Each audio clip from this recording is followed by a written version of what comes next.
Hello and welcome to the Heresy Lodge. I'm your host, Dylan Cooper, with the constant host over here. Gavin Franklin. And guys, we are about to be recording 2 episodes back to back because Gavin is going to be enjoying his time in Las Vegas next week. So I might get sloppy. Just a warning. I'm looking forward. That's when we have our best conversations, and I don't know what's happening. It's gonna get a little weird. Those are the best ones. As always, guys, reach out to us. Join the Discord. It's a lot of fun. We have been doing it's like bi-weekly meetups. They're a lot of fun. The guys, girls, everybody of all genders join up.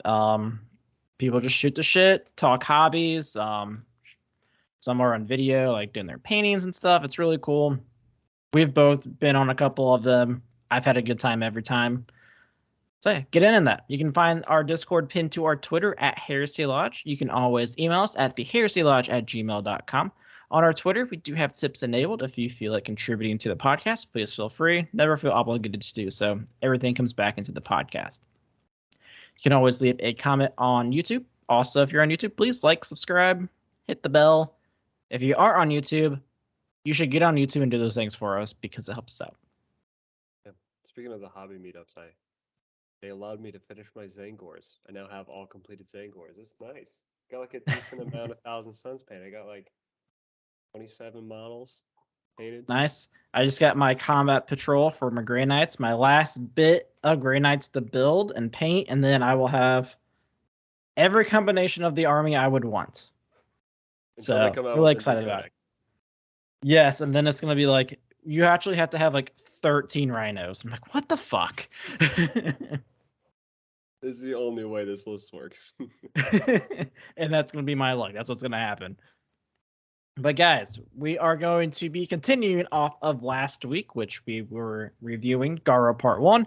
We will be reviewing the rest of Garro. There's 2 stories left. We'll probably get through those. Honestly, they're big, but I don't know how long we're going to talk about them. Mm-hmm. So we'll see where this episode goes. Yeah. But before that, what are you drinking? So I'm sure this is pretty nice. I was in Nashville last weekend. I'm just a traveler, dude. Apparently, I'm all over the freaking place now. I was in Nashville last weekend for a tournament and some music, of course. And there is this winery there. They serve wine teasers. That's interesting. So it's wine and tea, fucking delicious. Yeah, went there. Went to a moonshine place. Went to a meadery. So I'll be having some mead in the next episode. Love mead so much. And yeah, it was a really rough tournament the next day. I will ask you about the tournament as soon as I go through this. I am drinking from Jolly Pumpkin Artisan Ales, Bambire. It's a farmhouse ale. I honestly got it because there's a dog on the can, and it looked a little similar to mine. So I was like, fuck it. My next beer is hilarious, and I can't wait for it. I'm so excited that you have a dog because I was really concerned for your masculinity there for a minute. There's nothing wrong with liking pussy. Yeah, I guess. So, Gavin, tournament. Tell me about it. We haven't talked about it at all, really. We have not. So the tournament itself, I got a few things to talk about. First off, if you ever organize a tournament, be better. Good start. Okay. So the way the tournament was organized, it was in a fairgrounds, and it just the directions gave you directions to the fairgrounds. There's like 50 buildings in these fairgrounds. I'm like driving around forever trying to find it. I end up being late. No big deal.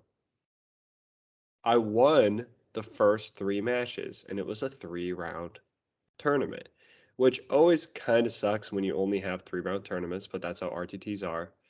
When you have more people, basically what happens is you win by points. So it's not a single elimination bracket, you win by points. So 3 people could go undefeated. In this case, there was like 6 undefeated people. I knew those were Harlequins. There were no Harlequins at the tournament. Really? I found it very interesting. But but there's more. Let me Oh explain. boy.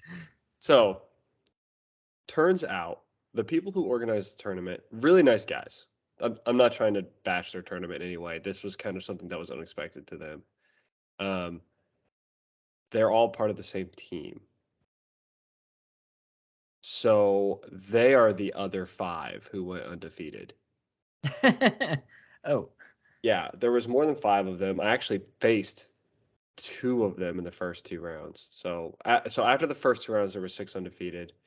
They pulled me out and they're like, "Hey, so there's only 6 people left. You get to choose who you want to play since you're the guest." They were really nice. I was like, "Sure." So I played. I picked a Tyranid player, and I got almost a perfect game out of that, like a 96. But anyway, after that, I started packing up. So it's an RTT, 3-game RTT. As I'm like packing everything up, they're like, after I'm done packing everything up, okay, and this is Tau, which has like, I don't know, like 700 magnets, something like that for each fucking army that you bring. But anyway, I packed all up. They came up to me and they're like, "Oh, so you're gonna play this person next." And I was like, "What are you talking about? This is a 3-round tournament." And they're like, "Oh, yeah, you're probably super confused because we don't put this on the tournament listing because so basically after 3 rounds they take a top 3 cut, and I was number 3 at the time, and they play each other. So 3 and 2 will play each other, and then the winner of that will face number 1. And I was like, "Are you telling me I could potentially play 2 more games?" And I was in Tennessee. We're planning on drive back to Lexington. So if we played those 2 games, I would have just stayed in a hotel because we wouldn't have gotten back till about 6 or 7 in the morning. Yeah. Yeah, and so kind of luckily, I lost my 4th game. So while the 4th game's going on, the guy's sitting there like, "Yeah, we're gonna have to go back to this person's house for the last game because the camp fairgrounds close at 10. So that's fine though. You're in You some guys." backwater cabin. I know. I'm like, what is going on here? So yeah, just like kind of, I understand they go through a situation where most of the time the top cut is just them. Like they haven't had an experience where somebody from outside has made it to top cut that lives outside of the area, especially. So that was kind of a thing that they didn't have to advertise, but probably should have. Probably should have. I just think it'd be so fucking funny if you would have won that. You're just like following them through the fucking mountain to this random person's house, and he's like, Yeah. "What is happening?" You walk up, you have grandma shotgun and a beer. You're like, "What Yeah, is like this?" at the end of it all, it was just like the good old boys. They're sitting there drinking, and I'm like, what the fuck is gonna happen here? But yeah, about the actual tournament and how the games went. So first game was it was a really interesting game because I went out against a Warhound Titan, which if you don't know is 2,000 points on the dot, one giant model against the Tau, which is really rough because they just shot all of the guns into it. It can't be obscured. It's just you can just hit it. So got a perfect game on that one. It kind of sucked because, like I said, I was very hungover, and the game took my mind off of it. But that game only lasted 25 minutes. Yeah, how many rounds did that get through? 2. Two That's rough. rounds. Yep. I Although, mean, I mean, did he like win any games? no, so what's interesting is apparently last year this guy was like White Scars #1 for the entire world up until like the last week, and some dude in Europe stole it from him because that's what Europe does. I learned a lot about the tournament scene there though, and we should have a conversation because it's interesting. But he was like, you know what? I'm gonna be the #1 Adeptus Titanicus player. So Here's he my just one model. yeah, so he like pretty much might be the only person that plays Adeptus Titanicus. Well, I mean, if you think about it, like how are you gonna win? Like you You have don't. to table, and that's You it's a don't table win. like turn one, and then hope your base is big enough for more than one Yeah. objective. You're never most models. I don't know about Warlord Titans, but Warhound Titans. It's not a Warlord Titan. That's well above 2,000 points. But you can't actually claim 2 objectives at the same time with them. It's not allowed. So you're never gonna win. You're never going to get a perfect score. So yeah, it's weird, but he did it. And I beat him. Especially if you're playing like where if you leave the objective, you no longer have it. Like at least if you have the objective at one point, you have it till it's claimed. Sticky. Like you have a chance. Well, no, that doesn't work either, because in order for it to be sticky on those missions, it has to be a troop that claims it. Oh, fuck, dude, he's fucked. So, yeah, he's fucked. What do you do? Yeah, so that was fun, but it was kind of a thing. And then I faced up against some Eldar, and man, Which Eldar? They were just plain Ulthway, and they had Eldrad, a couple of their tanks that have really powerful indirect fire, some Wraith Knights, that kind of stuff. And this game really killed me because he didn't know his rules super well. Tau just take fucking forever to play. There's so much dice rolling with him and so many rerolls. So it kind of ended up, we only got past 3 rounds, and I would have tabled him round 4. He had 3 models left, and then I would have continued to score, but we didn't make it in time. So I probably, if that game would have continued, I would have probably gotten 2nd place in the tournament instead of 3rd. But we just ran out of time. And the Eldar are really cool, but without Harlequins, the Tau stomped them. And then I went up against some Crusher Stampede Tyranids. I got to choose this, and I cannot remember the name of the model, but it's basically they had a Tyranid Titan. That's fucking cool though. Yeah, and it died turn 1. That's not cool. I won the roll off, killed it in turn 1, and then he was fucked. I think I tabled him turn 3. I bet he was so sad. No, he was fine with it. He was an awesome opponent. And then the last game that I lost was Tau v Tau. So I want to talk a little bit about some depressions I have with the current state of the game. So obviously we know that there's codex creep, right? Hardcore. Yeah, so it's, as the time has gone on, you had the Mechanicum, you had the Drukhari. The Orcs came out. They would have been insane until they released a specific piece of paper that said Orcs aren't good anymore. For some reason, it's the only army. The one thing that was really good with you guys, we took it away. Yeah, and it wasn't a problem with AdMech. It wasn't a problem with Drukhari. They're like, Orcs, no good anymore. And then they released the Custodes. They're fucking insane. They released the Tau, even more insane. And now they have the Harlequins, who are getting 7 out of the 15 top places at Adepticon. I saw through all the tournaments last weekend, Harlequins had a 78% win rate. Yeah, win rate, not even winning the tournament. If you go up against Harlequins, so there's only 2 matchups that have a chance. Because you have to think about the lose rate. Most of those Harlequins are losing to other Harlequins. Yeah, I was reading one of the Goonhammer articles, and they're yeah. So the tournament match was Harlequin versus Harlequin, and it came down to whoever rolled the most 4-ups. Yeah, because they all have it's ridiculous permanent 4-up invulns. Mm-hmm. So the codex creep is a problem. Okay. Also, the mechanics that they implement is a problem. So I faced Tau, and I just realized how ridiculous Tau and codex creep are, and the reason it's a problem. So what you have is if you play any other army that's not in the top 4, you're kind of fucked. There's nothing you can do, because the Tau that my opponent was shooting on average 106 indirect shots at me a turn.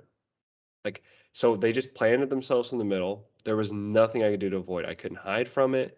I couldn't do anything. He just shot me 106 times wherever I was, whatever he wanted to shoot at, except for my commanders. And it was there's no counterplay to this. Nope. There's literally nothing you can do. Even if I charge him, he could shoot at me in combat. Yeah.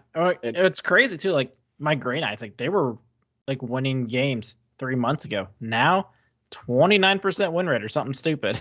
Yeah, there was a Grey Knights guy that got top 6. Yeah, he had decent list, but yeah. So what I've realized about this, right, is like there is like a tier system now, and if your codex is in the S tier, no other codex below is going to touch you.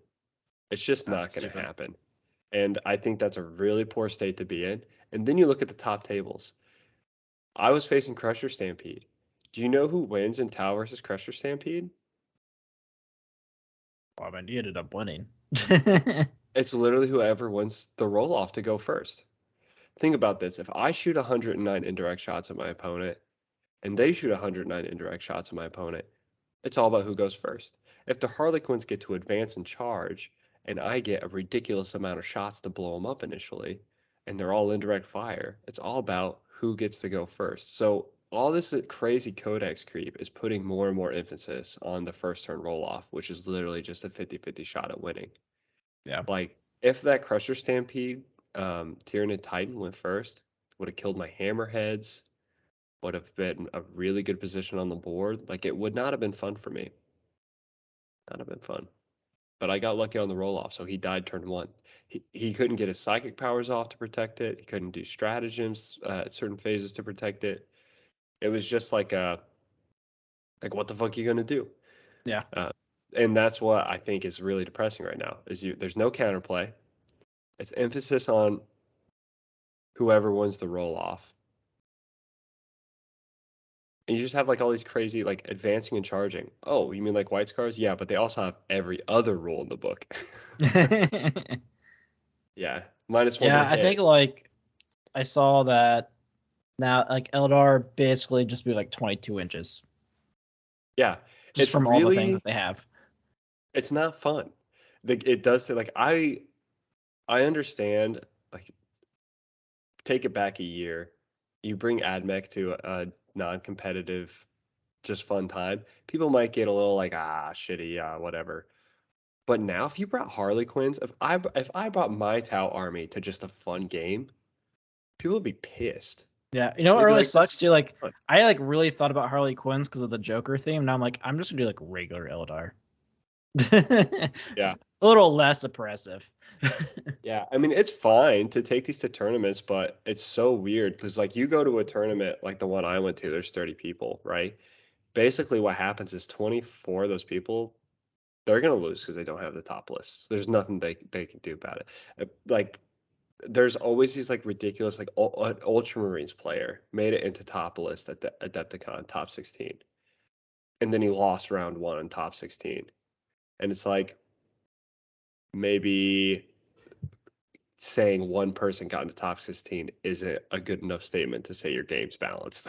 Yeah, it's one of those things where like, yes, obviously like mechanically like he was better than most of the people, but once you're facing someone of that level who Yeah, has the best army, it's like what you can't do anything. you really have to wonder to the armies that he faced prior to get to the top 16. Probably something I should have looked into because, well, like when I went to the New New or Lando. blah, blah, blah, blah, the Orlando Open. Sorry, there was a New Orleans Open, so the Orlando Open. Literally, it's kind of a joke. Like the army that I had was shit, and I wasn't that great at the game at the time. But if I went in there now with the Tau, I'd make top bracket because like 90% of the people there are just there to have fun. Yeah, There's people rocking like Mortarion and Magnus in the same army because it looks cool, you know? that's fucking awesome It though. is fucking awesome. It's sick as shit. And you kind of wish that like you could do that and still have Be like competitive. have fun and be competitive, but you can't. Like it really is about the army you bring. How good you are, yes, it does play a point, but it's playing less of a point the stronger these codexes get, and that's the problem. Yeah, So for that's my sure. rant. I mean, I think it's valid. I mean, I literally read a Goonhammer article last night about like the state of the meta, and the guy was like, "This is just shit." Like and doing like changing point values every 6 months isn't helping Yeah, because they're basing their data off shit 6 months ago. And like, yeah, this because of isn't the helping. yeah. I think too, like the one of the big problems is like points values can do a lot, yeah, but they're always very like slow to change points on things. Mm-hmm. And the points they change are always like 1 or 2 because they're like, oh, we don't want to really hurt them that badly. But the thing is, it's like the problem is the mechanics. The Yeah, it's mechanics that are being crazy. introduced are stupid. And you get to this point where you're like, there's going to be a reset now. Like, thanks, Games Workshop. You fucked up your game so much that you have to do a reset because it's not the points that are messed up. It's the mechanics. It's these out of line of shots. It's these advanced. Everyone in the world gets advantage in charge, double move, some sort of crazy things. Like, it makes me upset. This is the other point that I made the other day. It makes me upset that I spent way more time and energy making my Thousand Suns list because I'm sitting there thinking, what units can I bring that are going to earn me points? Do I bring my Zangor Enlightened to get me engaged? I think that's a really good idea. Do I bring my Zangor Shaman to get me Psychic Interrogation and do all this? Like, I'm thinking about how each model in my army is scoring me points to win the game. And that is the way competitive players should play and should build lists. The problem now is you don't build, the competitive players aren't building lists that way. They're building lists to how quickly can I eliminate my opponent? Yeah. Because everything is so insanely strong that all of these cool units that have high movement but no attack can't really do anything but action monkeys. They're useless now because they're just going to get obliterated off the table as soon as the game starts. Yeah. That's another thing that sucks. Like playing like I'm Grey Knight, so like half my army is fucking useless against like especially like your Tau. Like if I either really the list is bring every single Dread Knight you can, Mhm. and then a bunch of strike squads now. Yeah. Since they have the Necromunda stuff, it's better just to have the strike squads. And it's like that's not fun. That's not creative. Like cool. Look, I painted fucking 50 troops. Really neat. You have a dreadnought you want to take because it looks badass. Yeah, I have 2 dreadnoughts. I'd love to take my dreadnoughts instead of like my dread knights, but it's like that's just stupid. I know. Do that? Yeah. So many cool things I would rather do, but it's like no. If I want to even play past turn 3, I better bring competitive army. It's true. You typically get tabled whenever I play Tau against you, and it's gross. I don't like it. I don't. Sucks. Yeah. I like when we play. I typically am testing lists on you.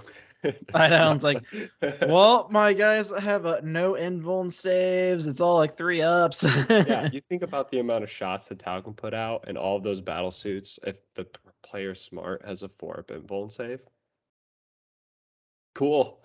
Yep, pretty much. Like, all right, you rolled 90 dice. Well, I guess I hope I have 34 ups here. Yeah. Like, even if you were to charge me with your Grey Knights now, just take those wounds on drones, and then I get to shoot you in combat next turn anyway. Like, it's not like I'm losing anything. So yeah, we've rant about the game now for about 20 minutes. Yep. I'll put a disclaimer in the thing. Like, if you don't care about the state of game, skip 23:20. Yep. So, let's get into Garro. Garro. This is why we're here. This is the part of the hobby we can get into. Yeah, For now. We'll see what happens. Last we saw Garro, we finished with our story of Gabriel Loken. And now we are moving into Garro he's actually on Terra. Which I thought it was a different planet the entire time. Yeah. I like this idea where it's like, imagine a world where Gavril Loken, the main character of the first 3 books, just returned. Tune in next time to find the epic story of. Oh wait, nope. It's just a human. It's just a person that works in the administrative. Nope. Where's Gavril? No, Gavril Loken's not coming back. But we will say his name. He did appear. Yeah. Back to just how like it's just so weird how like this thing is put out. Yep. But yeah, so we come back to a story where it starts off where there's this human running away from robots that are chasing her. And we're like, okay. And I'm like, yeah, AI's bad. Those guys totally aren't AI or anything. No, definitely not. And then we have, surprise, surprise, Garro showing up. And he's like, so why are you being hunted? She's like, sit down. Let's have a campfire. I got a story. Yeah. So, but yeah, this story is basically told with. It's one of those like flashback kind of stories where you're in the middle of a story and then it flashes back to what happened prior to get them to that situation. Um, and essentially, it was all just she found some sort of error in the administrative records and she started following it, and people didn't like it, so they tried to kill her. See, I like the story, and I'm glad it's a short story. I wish it was in like a different short story book. So let's jump to the end. Fair, okay. They find out that there is stuff being smuggled to some secret base. Don't even remember what it's called. Um, on the moon of Titan. Now, when it said that they were on Titan, I was like, oh, because I knew. Yeah, Grey Knights. I know what this is, and it was Malkador the whole time creating Honestly, this. I figured that out like super fast. Like, how is someone being able to just like do these really small things, but like through the Imperium? Like, this seems like something Malcador would do. And again, just a reason I can't stand Malkador.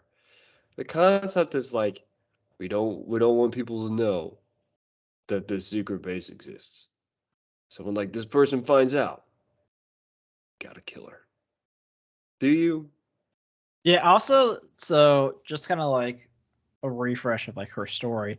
So her boss disappears, and then this one douchey guy is like, "Hey, come with me." And he's like, "Our boss is gone. He's dead or something." I'm like, "Oh, well, that sucks." And like, so you got to do some extra work. I'm like, man, that sounds like corporate America if I've ever heard Oh man, it. I love the Imperium. And then she's like doing all this work and starts like seeing all these things. And then the new boss comes in and she goes to talk to him. And it's a fucking servitor. And I'm like, yep, that sounds like corporate America right there. Yeah, no AI involved in that. And It's a it's the fucking like robot's like, it's okay. Please return to your desk. This is what I don't get about this entire story. Malkador has to kill, or he is basically she needs to die because she knows about Titan.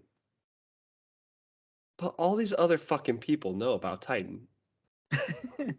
Like this, obviously the servitor knows that there's a secret that Malkador is keeping. And obviously the boss of this entire thing who's sending the robots to kill her knows, oh, she needs to be silenced. Yeah. I mean, I'm So assuming like the boss behind the servitor is Malcador. no, because she said that it was like there was some ruling family that lived over the Oh, area, and that's who she you're right. You're worked right. for. Yeah. So obviously that person must have some inclination, you know? Because like if one of your workers comes to you and says, "Hey, in the middle of a heresy, I'm detecting some anomalies," unless you knew that Malkador the Sigilite was doing some crazy shit, you'd probably be like, "Oh, that sounds really interesting. Tell me more." Also, like I understand like the whole concept, right? Is like you don't know who in the Imperium is trustworthy. However, when someone figures out you're doing some shit, of course they're gonna think, hey, you're doing some really sketchy shit. You might be part of Horus's team. Let me throw a little bit of like a new idea on Malkador. Is Malcador Horus? No, no, no. This isn't the concept of what Malkador is. This is like Malkador. This is how you can do your job better. You want to build a secret base on Titan, but you need all these ships. Yada yada. You have a designated zone that is obviously Imperium military stronghold, and you say, okay, send all ships and supplies that I want for this base there. Why? Redacted. Also, like, why What's doesn't the problem with that? Garro know? Yeah, I don't know why Garro doesn't know at all, but He's you send the ship to this little shipyard.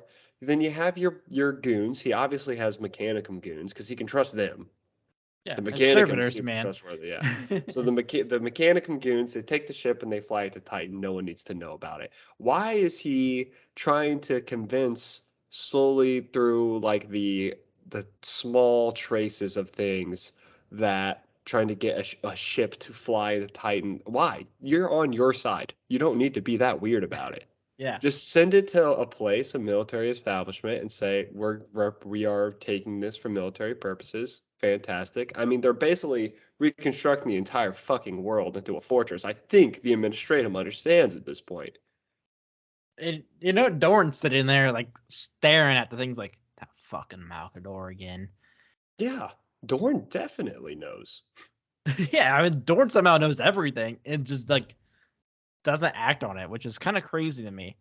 Honestly, I'm really surprised like Dorn hasn't like tried to kill Malcador. Yeah.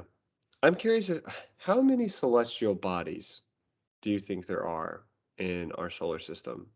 Especially ones the size of a moon like Titan, because you would think that in that technology age and the type of people like the Mechanicum, though every single one of those moons is going to be monitored constantly Yeah, I mean by tons of people, like Titan's one of the traders. largest moons of Jupiter, right? Io's the Yeah, biggest, I think, and then Titan, your something like that.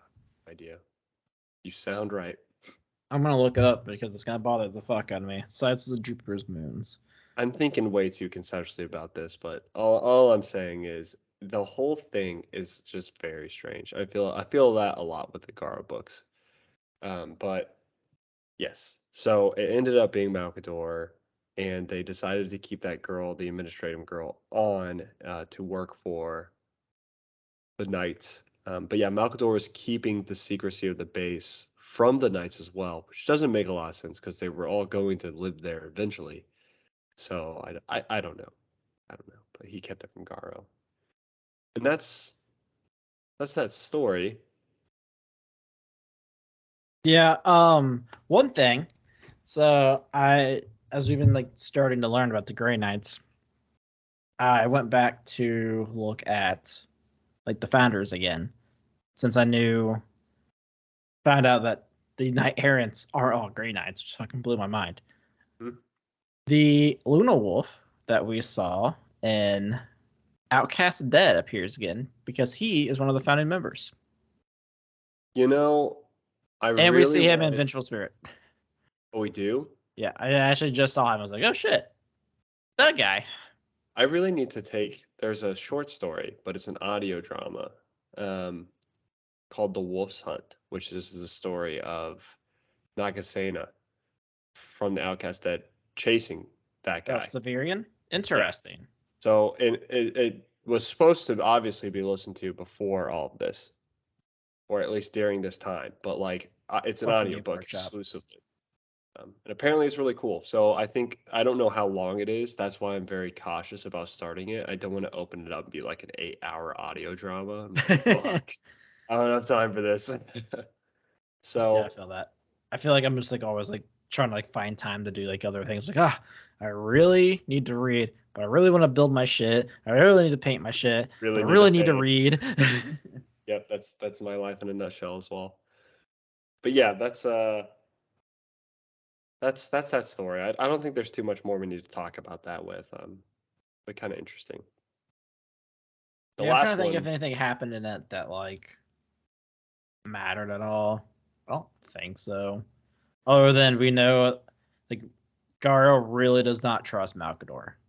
yeah, and this girl was a part, of course, of the Lecto Divinicus. Um, Yep.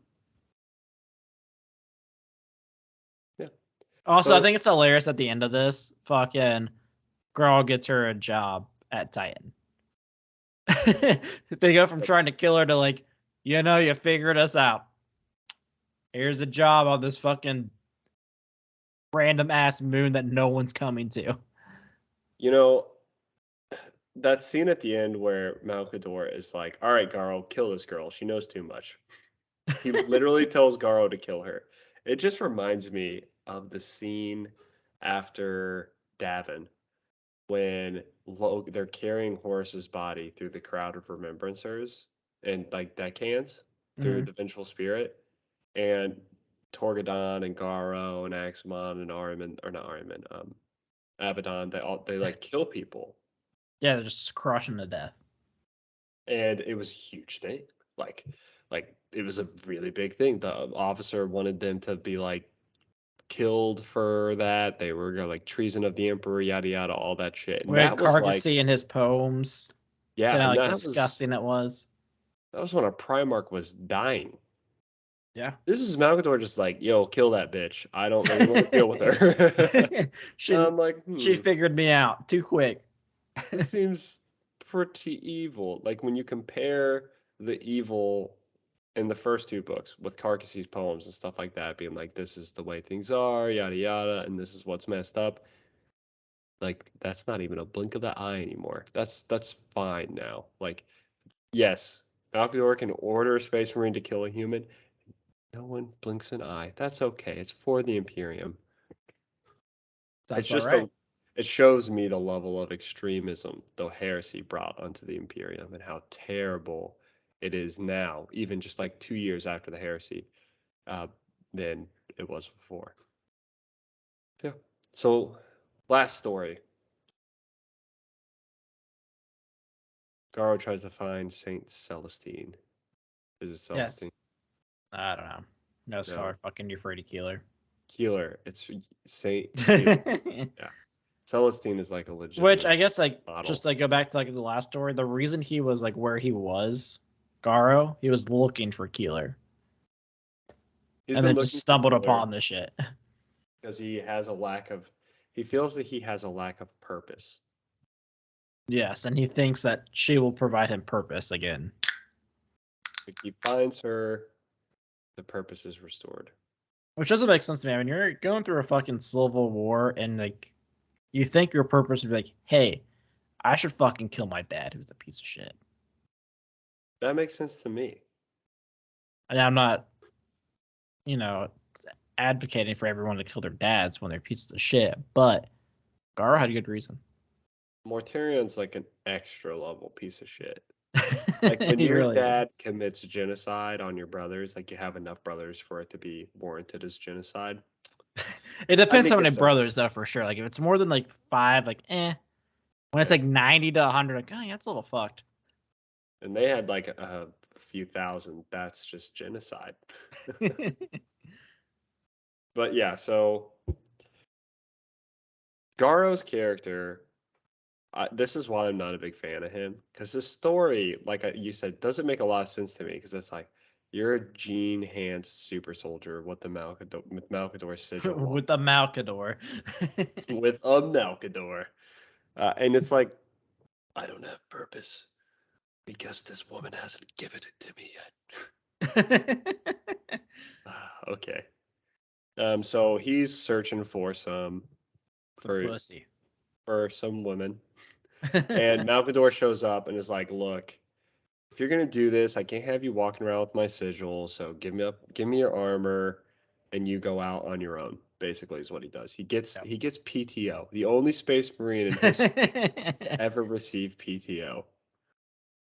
It's about time someone gets some fucking worker rights around here. Yeah, so Garro's the only person with worker rights. He then... You should start a union.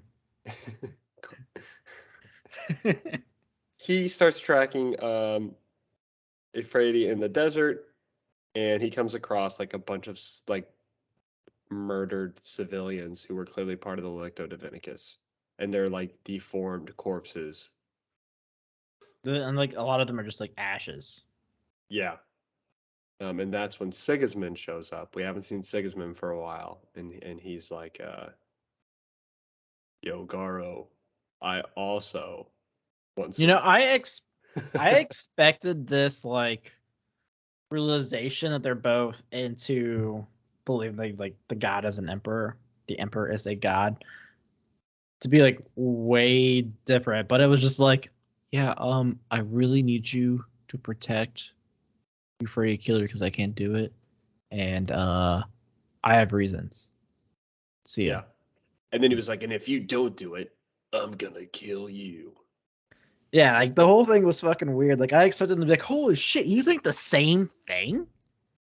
Oh my god. Especially from Garro, because he's like, Sigismund is fucking Dorn's right hand man. Like any legion, you would never expect an Imperial Fist to be on that side.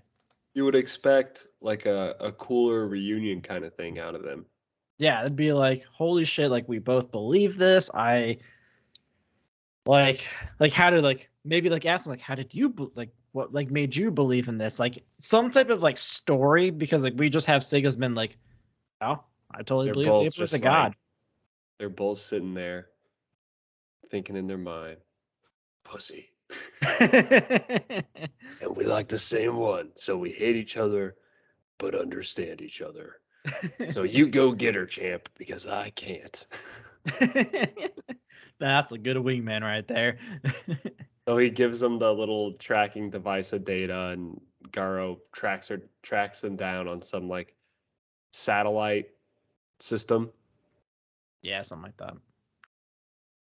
And yeah, they find the church, but the killer of the people in the desert is also following them, which turns out to be Krell. Is his name Krell? It's hell. Kel from Nemesis. Nemesis. Yeah, the main character of Nemesis comes back. And Uh, an Alpha Legionnaire. yeah, him and an Alpha Legionnaire join forces to Which kill the Saint. I Why did he really turn need. evil? I wonder if we ever see the dudes from Legion again. Yeah, the two Because guys. yeah, I can't remember their names, but like every time like I see like a human like Alpha Legionnaire, I'm like, oh, whenever it's them, I'm like, probably not, but maybe everyone's Alpha Legion. I think I don't know. Yeah, it would be cool to see them come up, but that was like a while ago now because Legion took place before Horus even turned on Davin. Yeah, So I don't know. I don't know if we'll see him or not. But Garl has a confrontation with the assassin, kills him, while also getting completely naked. it does get completely naked. It's a little weird. So Garro progressively loses clothes throughout this story, and Here's it my fucking gin enhanced schlong, does him everyone. some good with your Frady. Was that planned, Garro? Are you trying to show off? Look, I got this big sword and this big dick. All right, good for you, dude. So we have the return of Slenderman. Slenderman. Yep, Slenderman. But we don't get the return of Naomi. Is that her name? I don't know, but I think this is maybe we see her in Vengeful Spirit, but like I don't think that's her name because there's like a dark complected woman, and Garo's like, wow, she looks familiar. Or Loken says, wow, she looks familiar. So I wonder if that's her. But she escaped with them. Yeah, she was on the Flight of the Weisenstein. She bounced. Interesting. So yeah, we don't see her, but we do see Slenderman. We do see Keeler. And Keeler's basically the ending is super weird to this. What is the advice that Keeler gives Garro? I'm Isn't gonna be the honest. advice? Yeah, I'm pretty sure, and I'm sure the Discord people are gonna light us up for this, but I'm pretty positive the advice was, "Hey, you're a gene enhanced person whose father committed genocide. You know what your purpose should be?" I think you can figure it out pretty easily, man. Yeah, and he was like, "Now I know." So his actual purpose is he's supposed to protect her, essentially. So Yeah. they send her on board a ship because the knights errant were there the whole time. Yeah, Macador's men just drop down and he's like, hey, what are you doing? And like, oh, we're taking this bitch. We're like, Yeah, hey, so don't do that. Garro initially questions him as to why they didn't jump in when the assassin was attacking Keeler, because the assassin ended up killing a bunch of innocent people. But the cap the knight errant, he had no idea that that happened. So obviously Malcador is the only one listening to the situation, and he's like, "Yeah, let those fuckers die." Look, we gotta get rid of those guys. Yeah, the Lecto Divinicus kind of sucks. So get Look, him out. we know who wrote this. Yeah, well, good point. So they basically the Knights Errant take her into custody. Um, Garro goes with her, and he basically like rejoins the Knights Errant. He's like, "Okay, I'm ready to come back. I guess this makes sense after all. I do have a purpose here. And Slenderman's like, yeah, I'll go. I'll take my 90-year-old ass and walk around the Imperium of Man and preach the word of the Lecto Divinicus. Yeah. Very Which is fun. interesting. Yeah. It's I don't know. It was an okay story. The Overall, thing book I don't get is why Kel, turned evil. yes, because like you got this moment where he's like, I saw what Horus gave me the truth or something. I'm like, what's the truth? Like, what did you see? Like, what do you believe? We're getting to the point in this, I think it's really this kind of cluster, which is kind of a shame, where all of these stories, there's so many like hidden stories that we're not seeing, like the wolf story that I talked about, well, Wolf Hunt or something like that. And then you have Garro. This is like 20 books ahead. We were reading it super early on. Like it needs to go here. Because then you Mhm. have the Vengeful Spirit. It makes no sense. Maybe there's a short story with Kel that needs to come before Garro, and we don't know. But it's like maybe it's in a short story later on, maybe it's in an audio drama. Yeah, And I all of a think I was sudden, talking about this like before we recorded, but like if we didn't read this before, Vengeful Spirit would have been really weird because like chapter 3, we just have like a random like sentence like, and here comes Gabriel Logan. Like if we did not read Garro, I'd be like, what? yeah. So there's all of these like little tiny storylines that we have not, even the audiobooks are making us a little lost, or audio dramas. So it's like all these little tiny things add up together into play for the vengeful spirit. And it's like, why was that not thought about in the process? Like you have a story. Shit, what was the last book that we read? Scars? Yep. Yeah. So you go from Scars, jump straight into Vengeful Spirit, and you're completely lost. You're missing the Garro books. You're missing the Wolf Hunt audio drama. You may be missing an audio drama about Kel. Who knows? So just like a lot of stories that go into Vengeful Spirit that you just didn't know about. So Yeah. Hell, you see the Red Angel or the whatever angel from Fear to Tread. He's yeah, like locked up, and I don't know if that gets like revealed like why in Vengeful Spirit, or if that was like a fucking audio drama that we didn't get. Like I have no idea. It's just like he's just tied up. I'm like, what? How did he even get there? I almost wonder if they went to draw up the storyline for the Vengeful Spirit and they went to go write it and realized that it was like 1,000 pages. They're like, let's take out the first 400 pages. And they didn't think, like, you can't do that for a book and have it make sense. Yeah, like I understand like having audio dramas like cool. Make them fucking short stories too. Like you have the script. Yeah. Or even so, like, make them a story similar to, like, Death of a Silversmith. Or, what's the one we really like? The Last Church. Yeah, Like, stories that are really fucking cool, but don't really pertain to the actual storyline. You would not be lost at all if you never yeah, listened to The Last Church. You would not be lost at all if you never read Death of a Silversmith. yeah, So yeah. Because it sucks like when we get like the ones that are like definitely like matters to the story because it kind of got to put together. Like if you weren't reading the short stories, like you are just lost.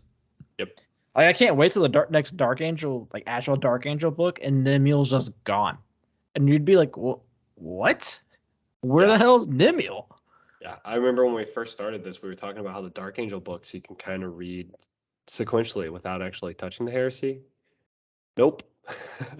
Yeah, now I don't even know. Especially since one of the main characters just disappears in between book 2 and 3. But that I think that's fine as long as it was all in a primary book. But you get so many people that skip around. I can't imagine the mental headache you get skipping around because just going into Vengeful Spirit, even Garro like this, very confused.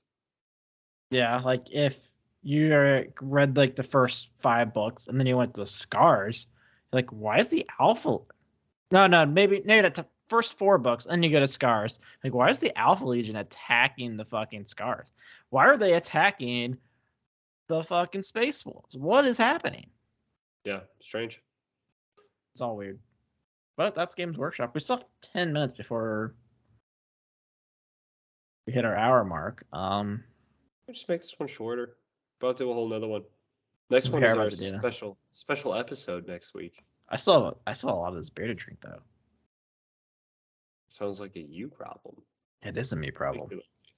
Yeah. I feel like there was something specifically like with this Garro book that I wanted to talk about.